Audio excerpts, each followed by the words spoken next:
Ini orang penemu lampu, gitu kan? Ini penemu apa ini? YouTube, ini penemu mikrofon, penemu cangkir, penemu kopi. Masa gara-gara dia nggak Islam, nggak masuk surga? Allah adil nggak seperti itu? Sedangkan manfaatnya dia itu seluruh dunia. Masa gara-gara gitu aja kok dia tidak dikatakan sebagai rojulun solehun, sehingga dia tidak layak masuk surga? Adil nggak seperti itu tuh? Sedangkan kata orang-orang itu, kata orang-orang Allah itu kan Rahim, Rahman, Al-Ghafur, ya kan? Asy-Syakur, banyak gitu kan. Gimana menurut antum ini? Kalau dia memberikan manfaat untuk seluruh dunia, dan dia bekerja, dan dia meneliti, dan dia serius karena ilmunya. Cuma dia tidak muslim, Ustaz. Dia tidak mengenal Allah. Akhirnya kata Allah, ya sudah. Tadi antum sebutkan, amalnya adalah sebagaimana fata morgana itu. Nggak ada kenang-kenangannya, nggak ada bekasnya sudah.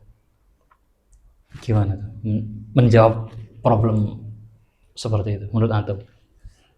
Jadi ketika seseorang beramal itu dengan niat lillahi ta'ala, dengan mengucapkan bismillah, maka amalnya akan sampai. Betul. Itu sebagai posisi kita umat muslim. Karena Allah Subhanahu wa taala itu berfirman bahwa walladzina kafaru a'maluhum kasarabin biqi'ati yahsabuhu dhama'anu ma'a. Jadi orang kafir itu ketika beramal, dia itu murni amal mereka itu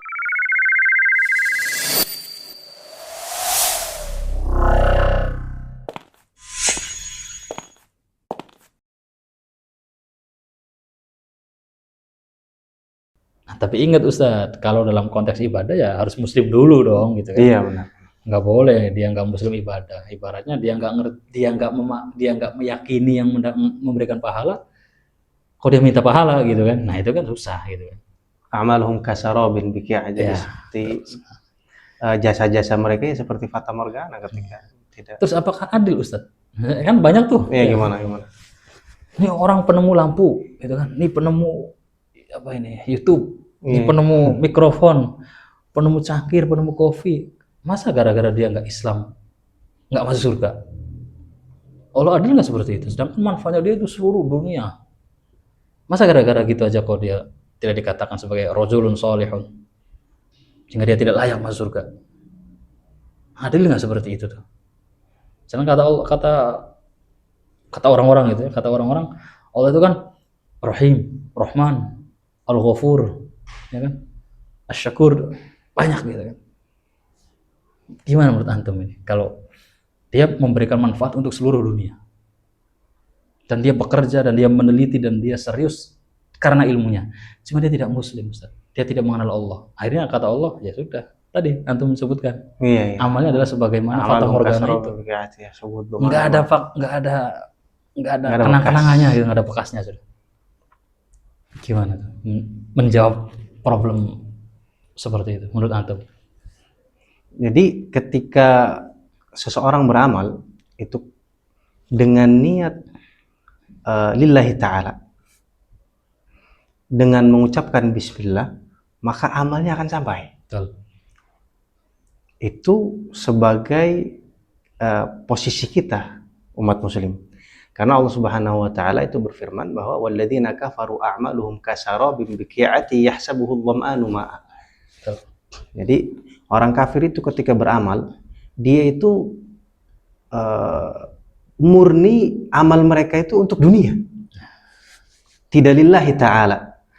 Makanya Allah katakan bahwa amal mereka itu seperti fata morgana. Memang dilihat dari jauh itu air, tapi ketika didekati ternyata tidak ada sama sekali. Kenapa? Karena memang amal mereka banyak, tapi niat mereka bukan karena lillahi ta'ala. Betul. Berarti antum ini mengatakan bahwa ya sudah sepantasnya gitu. Sudah sepantasnya. Oh, dia tidak iman. Ya, dia untuk jadi penemuan itu ya untuk dirinya pribadi, untuk materinya semata, untuk hidupnya di dunia. Ketika dia niatkan untuk lillahi ta'ala, berarti hidupnya di akhirat. Betul. Nah, adil dong istilahnya. Betul ya. Maka saya pengen menambahkan alasannya Ustaz. Ya, bagaimana? Nah, alasan saya adalah begini. ya gimana kita mau minta balasan dari orang yang kita sendiri tidak mengimani orang itu gitu kan. Iya benar. Itu yang pertama. Iya. Logiknya begitu saya. Logiknya, Jadi iya. saya nggak akan pakai dalil Al-Quran. Saya cukup antum aja yang pakai dalil Al-Quran gitu. Iya. Antum kan masya Allah gitu. Nah, saya hanya pakai logika saja. Berarti Allah nggak adil dong, nggak masukkan dia ke dalam surga. Orang dia nggak iman tidak ada iman surga, kalau Allah ada surga juga. dia nggak iman ada surga, dia nggak iman ada Allah. Terus dia minta pada siapa gitu. Iya. Itu kan akhirnya memunculkan suatu self contradiction. Kalau harus kita katakan, ya maka dia harus masuk surga dong. Itu kan self contradiction, Ustaz. Dia aja nggak ngarep, Dia nggak ngarepin gitu kan. Dia aja nggak percaya. Dia juga nggak mau kayak gitu. Udah yang penting nama saya terkenal di dunia, udah titik. Itu balasan bagi saya. Iya. Ya Allah berikan itu. Adil Allah. Tidak ada sejarahnya penemu itu tidak terkenal di dunia, Ustaz. Iya. Semuanya terkenal di dunia. Terkenal. Mendapatkan hak paten, mendapatkan royalti, semuanya dapat. Itu kata Allah, itulah. Karena itu yang mereka kejar. Ya kayak yang kata Allah bahwa ya kalau kamu pengennya ajilah, ajalna lahu fiha. Itu kan? Iya. Ya kalau kamu maunya yang materi, saya kasih materi. Tapi ingat di akhiratmu nanti jangan minta apa-apa. Gitu kan? Tapi kalau enggak lah, saya sih pengen untuk Allah juga dan untuk seluruh umat manusia. Nah itulah yang nifaq. Ulaika kana sa'yuhum mashkur. Nah itulah Ustaz. Jadi tentang manfaat kita untuk manusia, untuk alam semesta itu dilihat. Aradtum al-ajilah atau al-ajilah. Tapi ketika arad al-ajilah ya ajalna lahu fiha. Gitu kan? Penemu-penemu, saya tidak percaya ada Allah nih, saya tidak percaya ada surga, tapi saya menemukan listrik. Ya silahkan, kamu mendapatkan kenangan, namamu akan diingat oleh seluruh manusia di dunia sampai kiamat. Semua orang kenal sama orang itu. Itu balasanmu. Karena kamu adalah al-ajilah. Tapi berapa banyak Ustaz penemu muslim, inverter muslim itu tidak pernah dia mengatakan ini temuan saya. Yang akhirnya diakuisisi dan dialih namakan oleh orang-orang yang mengklaim bahwa dia yang menemukan itu. Itu banyak sekali Ustaz kalau kita teliti dan kita kaji dari tradisi sains dalam Islam itu. Dokter, ya kan? Siapa yang mengerti aliran darah pertama kali? Siapa yang bisa menggunakan ilmu bedah pertama kali? Ilmu optik pertama kali? Ya kan? Itu orang-orang yang tidak menginginkan namanya dikenal sebagai penemu itu, Ustaz. Nah, maka yang saya pengen tegaskan di sini adalah apakah adil ketika dia itu memberikan manfaat kepada orang lain tapi kok dia tidak mendapatkan balasan yang setimpal di akhirat? Sangat adil. Dia mintanya begitu. Dia nggak minta surga, dia nggak minta ridho Allah gitu kan? Ya adil sekali. Allah udah beri. Nah, tapi kalau begini Ustaz, ini ada orang muslim gitu kan?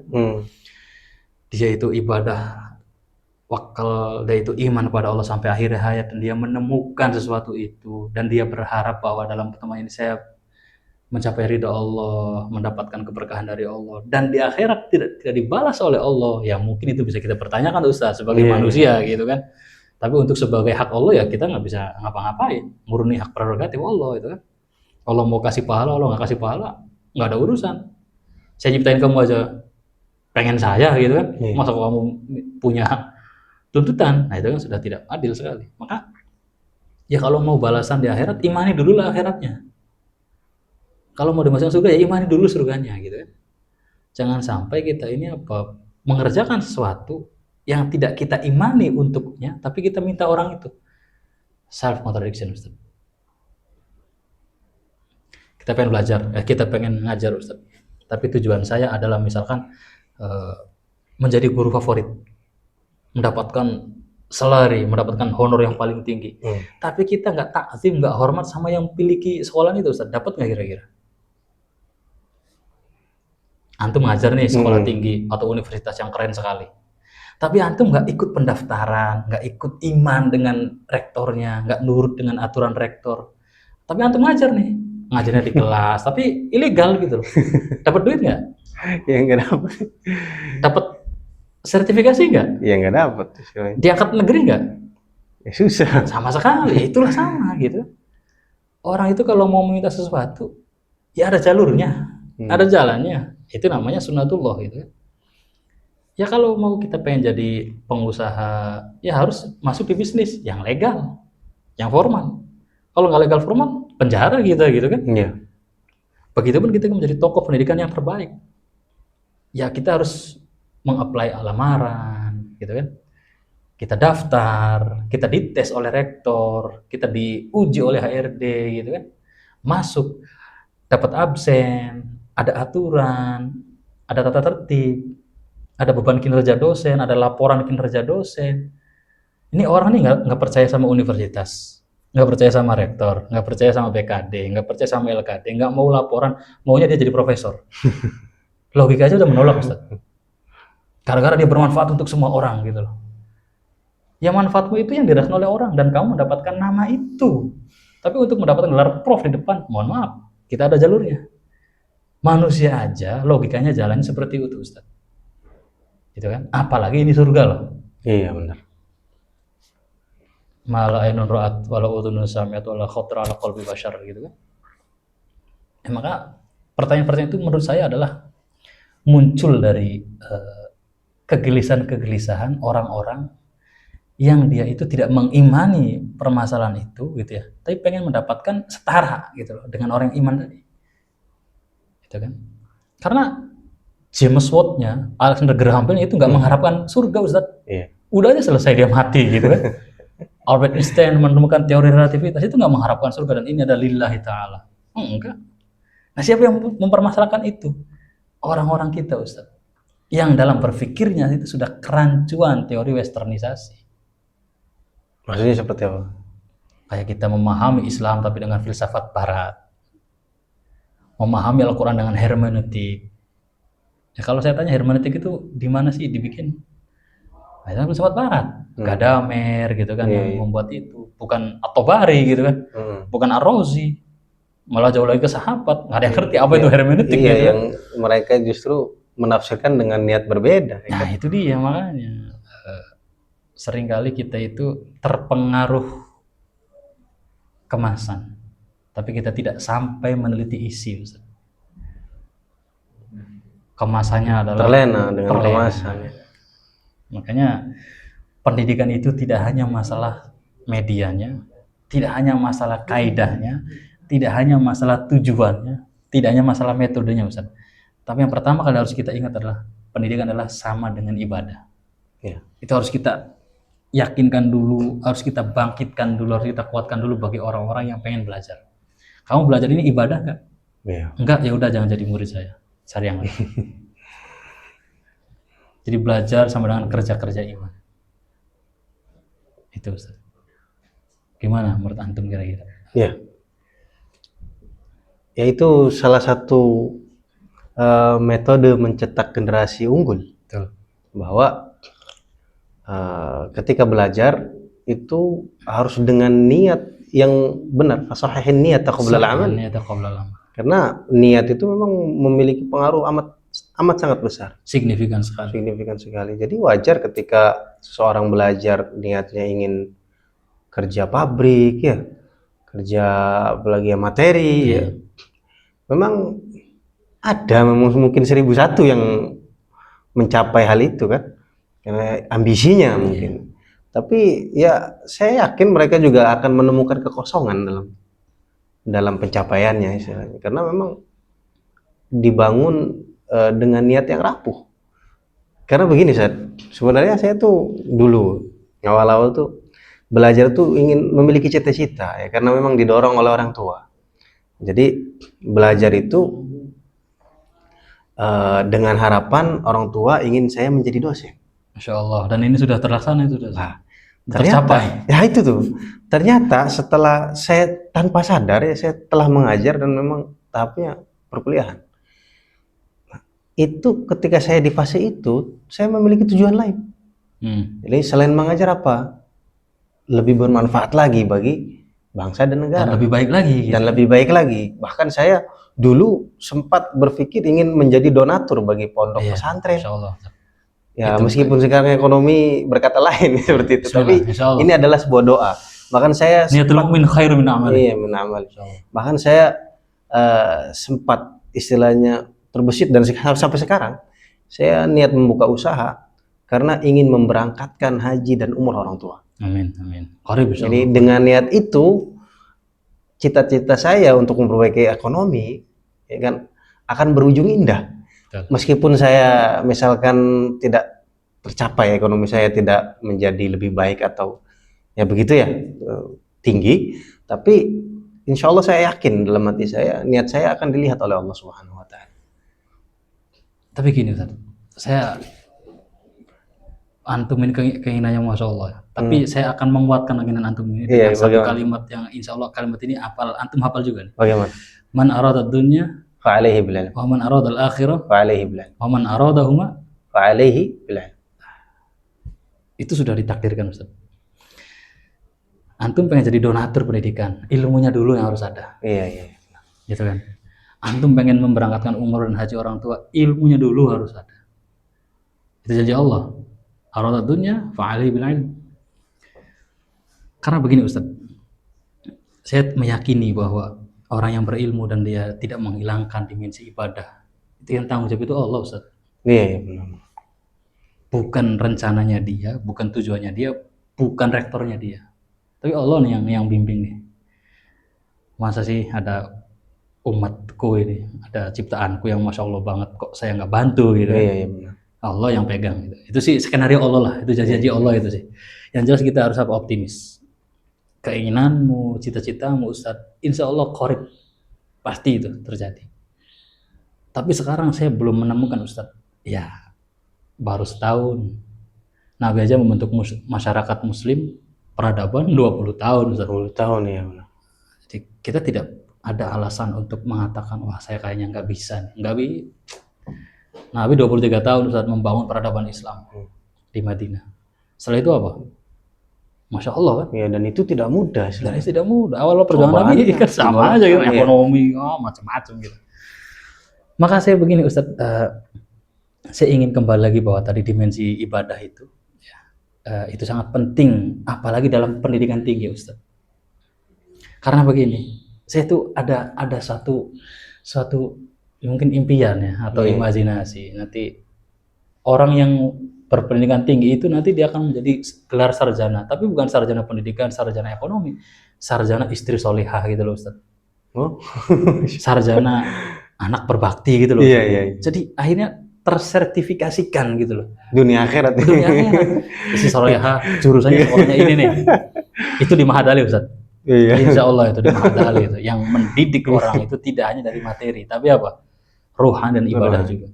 Jadi 3 aspek ada, ta'lim, tarbiyah, dan ta'dib. Ya. Nanti saya dulu berandai begini, akan ada sarjana Fathul Qorib. Sekarang udah terjadi Ustaz. Sarjana fikih usul fikih. Iya. Dan itu legal, udah disahkan oleh negara. Jadi tidak menutup kemungkinan bahwa keinginan kita untuk membentuk sarjana istri soleh itu nanti bakalan ada itu Ustaz.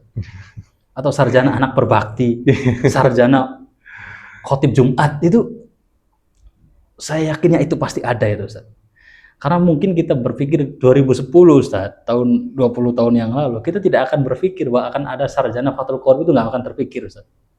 Sarjana Fathul Qorib itu nggak akan terpikir zaman kita dulu itu. Fathul Qorib di rumah kiai kampung, nodoknya musola, ngajarnya santri, laka duitnya titik. Tapi sekarang oleh negara kita diafirmasi Ustaz. Kita diberikan rekognisi, diberikan penghargaan. Diakui oleh negara, Masya Allah pinter Fathul Qorib, sertifikasi per bulan sekian juta. Itu sudah mulai Ustaz. Nah itulah janji Allah. Man arada dunya wa man arada al-akhirah wa man aradahuma. Yang penting kitanya adalah komitmen. Sehingga kita terpilih menjadi orang yang mengisi pos-pos itu tuh Ustaz. Iya. Sekarang udah ada jurusan Mahadali Fiqhun Nisa. Ya kan? Itu apa kalau nggak membentuk sarjana istri solehah? Yang dia pelajari fikih nisa semua. Tarbiyatul manzil, fiqhul bait, fiqhul tarbiyah, fiqhul tarbiyatul aulad, fiqhul akhwalus sahsiyah, itu kan membentuk satu orang istri solehah. Kita ada sarjana fikih usul fikih, SFU, Mahadali kita ini Ustaz. Iya. Apa tujuannya? Ya sarjana yang memiliki kemampuan apa? Ahli Fathul Mu'in, ahli Ghayatul Wusul, ahli Jamul Jawami. Dan itu diakui oleh negara. Jadi saya yakin ya kullu atin qarib. Semuanya akan terjadi. Yang penting kita adalah tadi, kita tetap memahami bahwa pendidikan itu adalah ibadah kita. Itu yang jangan sampai hilang. Karena kalau pendidikan itu dihilangkan nilai ibadahnya, Allah nggak ngelirik nih Ustaz. Iya benar. Wah, kamu sih nggak ada sayanya di situ. Tapi kok kalau nggak berhasil bawa-bawa saya kan gitu kalau Iya. istilahnya tuh Ustaz. Kalau orang ordal kan begitu tuh atau packingan kan begitu tuh. Yang kamu nggak bawa-bawa saya tapi kok pengennya begini. Coba dong bawa-bawa saya, mention saya. Kamu insya Allah lah lulus. Nah begitu juga kalau kita apa? Backup kita Allah gitu. Ya segala harapan kita Allah yang bikin skenario-nya, Allah yang bikin rencananya gitu. Jadi kerja-kerja Allah lah itu sih lah. Iya. Bukan kerja-kerja kita itu sih gitu kan. Yang penting kita adalah tetap dengan apa? Tetap dengan keteguhan kita dalam apa? Mengajarkan bahwa pendidikan adalah ibadah. Yang kita review tadi itu ijtamaal halal haram ghalibal haram. Gitu kan? Itu kita harus serius dulu. Tapi Ustadz pasti, Ustadz yang seperti itu tuh apa? Tidak banyak contohnya. Galak, tegas, ditakuti, disegani itu pasti orang-orang atau murid-murid itu nggak senang. Sosok seperti itu. Ditakuti, tapi menjemuhkan ini ya terserah kan begitu. Yang minimal adalah satu lembaga yang kayak gitunya ada. Dan itu tetap menjadi lembaga yang ada nilai ibadahnya gitu loh Ustaz.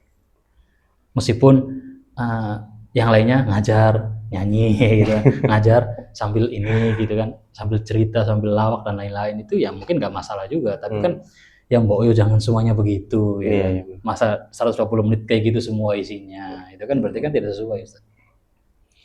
Ya mungkin untuk malam hari ini kita cukupkan. Oke, tidak terasa ya. Iya, tidak terasa sudah sekali waktu.